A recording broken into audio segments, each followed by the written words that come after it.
So we had two of the most well-known scriptures, right? And they're kind of a little harsh. I think I'm going to have to start editing the whole slave to servant thing because the cultural connotations imply a little bit different things.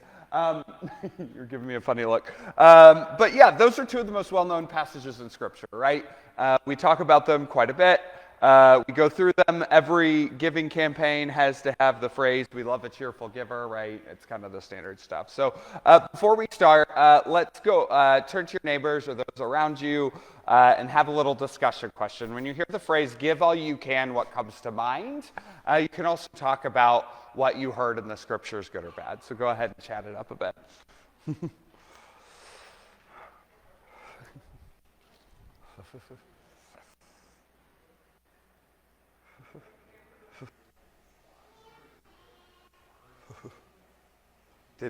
Did we hear anything good? We were in the group I was in over here, I thought, man, I wish I would have used that scripture. We were talking about the loaves and the fishes and the feeding of the 5,000. We talked about other things too, but they must have read my sermon. It's all already in there. But we were talking the feeding of the 5,000 and about how Katie's always understood this. It took a seminary degree for me to get there. But how the loaves and the fishes, the feeding of the 5,000, the miracle there might have been generosity. So there's a theory or whatever that it wasn't actually majestic multiplication, but when that one kid gave his loaves and fishes, it inspired everyone else to also give theirs until there was an abundance. So that's something that came up over here. Was there anything good over here? Nothing. Peter, I'm looking right at you. I don't know why.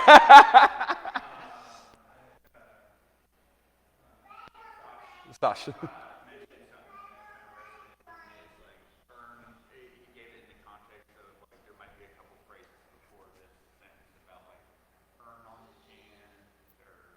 Yeah. Yep. Yeah. Absolutely. Yeah, it's a famous John Wesley sermon. So yeah, over the last 3 weeks, we've actually been talking about the use of money through the eyes of John Wesley. So it's not like an economic issue, but as a matter of discipleship. So week one, we talked, Peter's never coming back after me putting him on the spot. Don't make eye contact with the pastor after the discussion question. So week one, we did hear Wesley say, "Gain all you can." So he was talking about working diligently, using your gifts, but never harming your neighbor or your soul in the process. So just on face level, gain all you can doesn't sound really great, but he spends 9 pages talking to us about how we can do that ethically.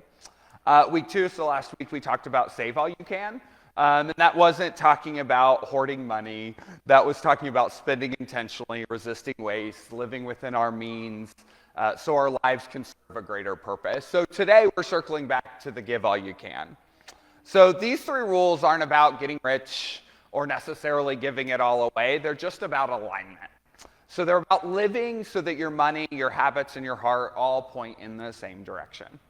Wesley believed that how we handle money is one of the clearest indicators of our spiritual health because Jesus touches everything. It reveals what we value, what we fear, and who we trust. And the first week of the sermon series, I heard someone in the back grumble, "Oh, we're talking about money." But 3 weeks out of the year is a lot lower proportion than what Jesus talked about. Jesus talked about money more than anything else, and I firmly believe it's because it's a very real and tangible way to see where our hearts are at. So today really isn't about like fundraising or getting a bunch of money. It's more about formation. It's about what happens inside us when we practice generosity. And today, on this first Sunday of Advent, this conversation takes on what feels like an even deeper meaning. Advent is a season where we prepare room in our hearts, in our lives, and in our worlds for Christ to come into the world. It's the season when we practice longing, waiting, and hoping, and generosity is one of the ways that we make room. Every act of giving is Advent work, and every time we loosen our grip, we open our hearts just a little bit wider. Every time we trust God more than fear, we prepare a manger where Christ can be born in us again. Advent reminds us that God comes into this world through open hands. We have Mary's open hands, Joseph's open hands, the shepherd's open hands, and God still comes that way. One of my favorite things about John Wesley is that he never wrote from theory, he practiced what he preached. As a young preacher, he lived on 28 pounds a year and gave the rest away. I don't know what that computes to, but he lived on 28 pounds and gave the rest away. As his income increased, first to 60 pounds, then 90, and eventually, because he was like pretty popular in his day, right? Like his writings were sold everywhere, he was making up to 1,400 pounds a year. So we went from making 28 pounds a year to 1,400 pounds a year, but he kept living on the 28 pounds a year. But as I said the last 2 weeks, none of us will be as fanatical as John Wesley, and that's okay. When he died, they found him with just a few coins in his pocket, a few books, and the clothes on his back. That's all he really owned. He died penniless, not because he was careless, but because he was free. He had nothing left to give because he had already given everything. He once said, "If I leave behind 10 pounds, you and all mankind can bear witness that I lived and died a thief." Now, that was his own personal convictions, so it's okay to leave money to your kids, but that was just kind of the mindset that he was looking at money. He believed money should be something he could use to transform the world around him. And that kind of radical generosity made sense to him because he knew something that I hope to learn someday, and I try to learn. I learn it every time the people outside have the no dogs in our yard thing.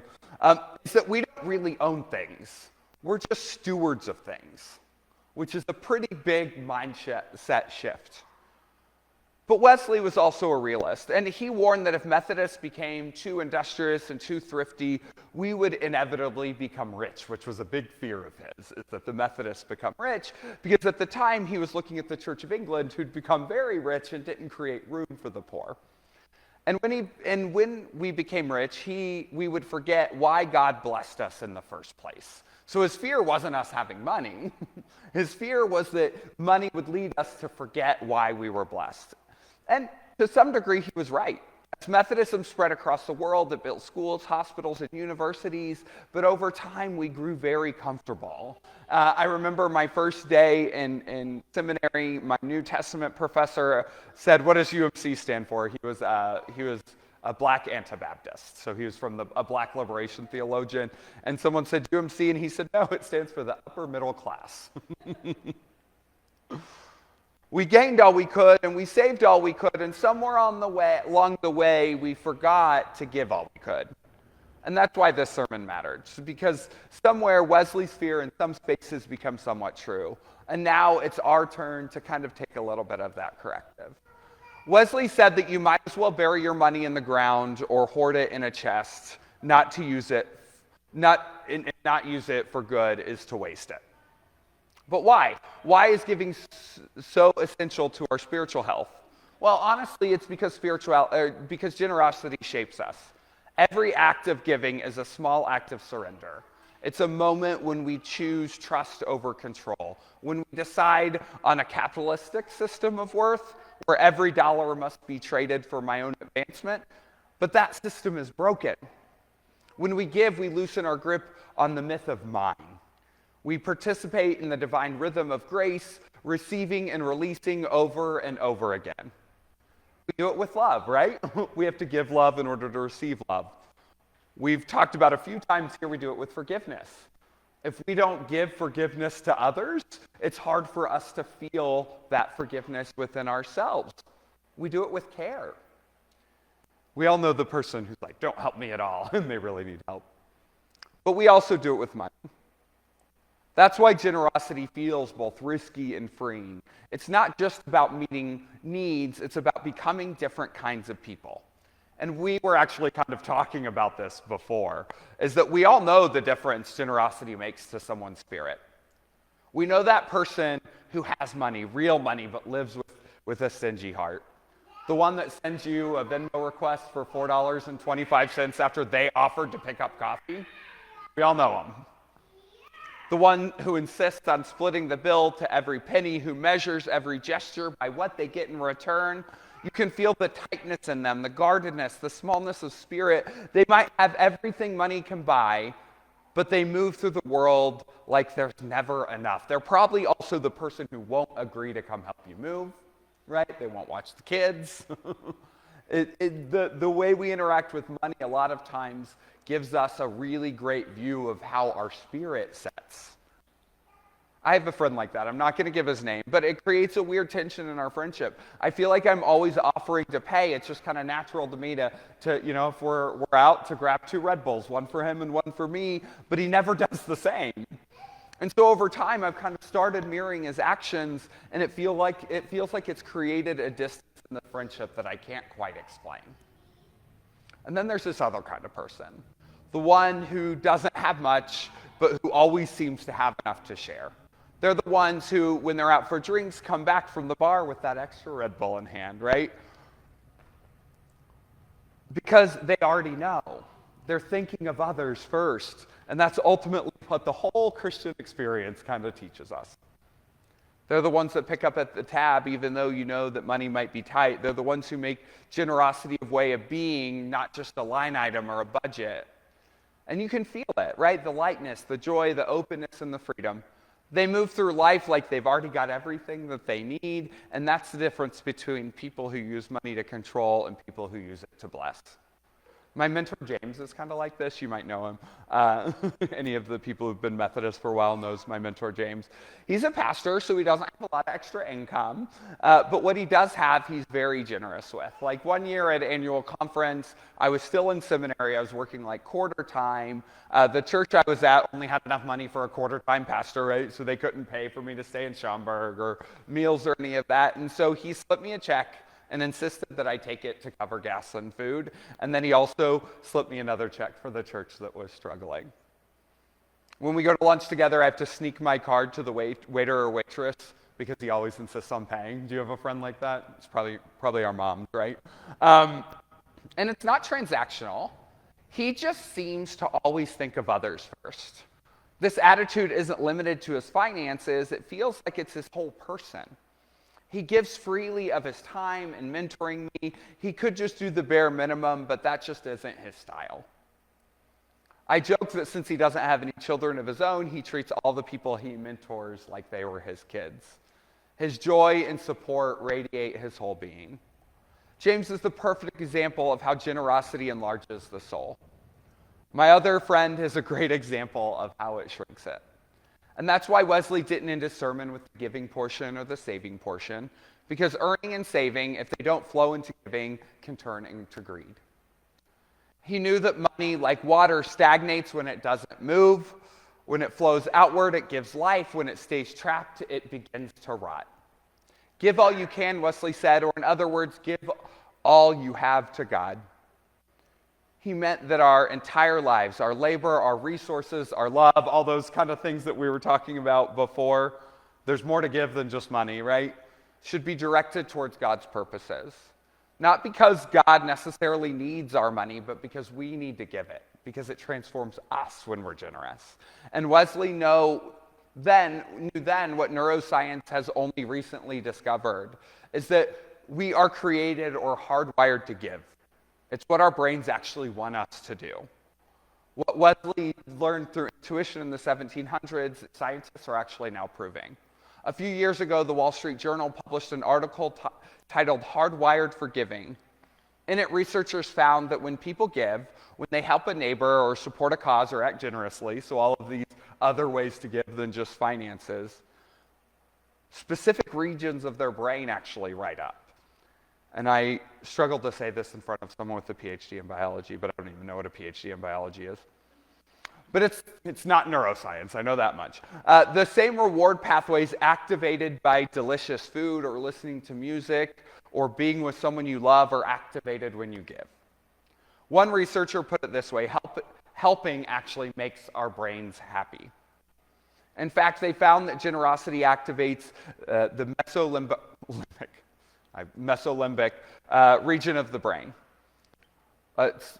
It's a reward system, and it's the part of the brain responsible for pleasure, motivation, social bonding. And so giving doesn't just make us feel good, it literally knits us into deeper connection with others. The article said humans are biologically primed to help others. So in other words, generosity is not an unnatural spirit to burden. It's part of our God-given design. Wesley didn't know brain science, but he understood the soul.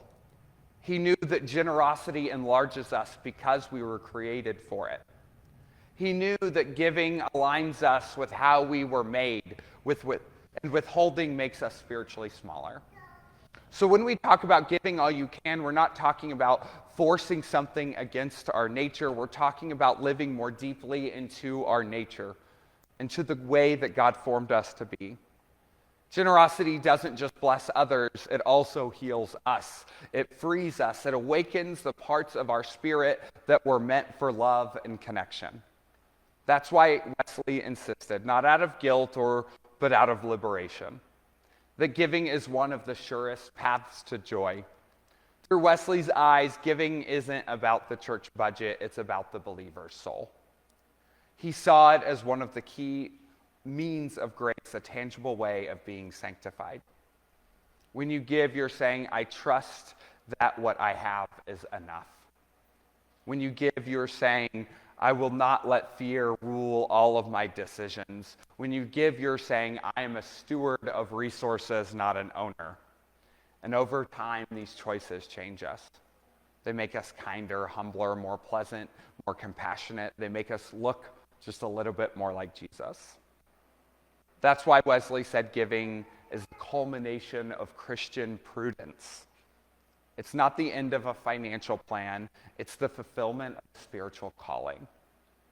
There's a reason people who live generously tend to radiate joy, because giving reminds us that we have something to give. Every time we give, we step into the abundance of God. We remember that we are connecting to something bigger than ourselves, and joy always follows connection. Generosity is not just about money, it's about living open. The rich, stingy person moves through life clenched. The generous soul moves through life free. One guards what they have, the other trusts that what they give away will come back to them in grace. Because stewardship isn't just financial discipline, it's a spiritual posture. It's how we say every day, it all belongs to you. So here we are, Methodists in the 21st century, living in the very tension that Wesley foresaw. We've become industrious, resourceful, and yet comfortable. But comfort was never our calling, faithfulness was. We have the chance right now to reclaim our heritage, to be a people who give all that we can, not out of guilt or pressure, but out of conviction. To be a church whose generosity is so evident that people notice, not because we're wealthy, but because we're free.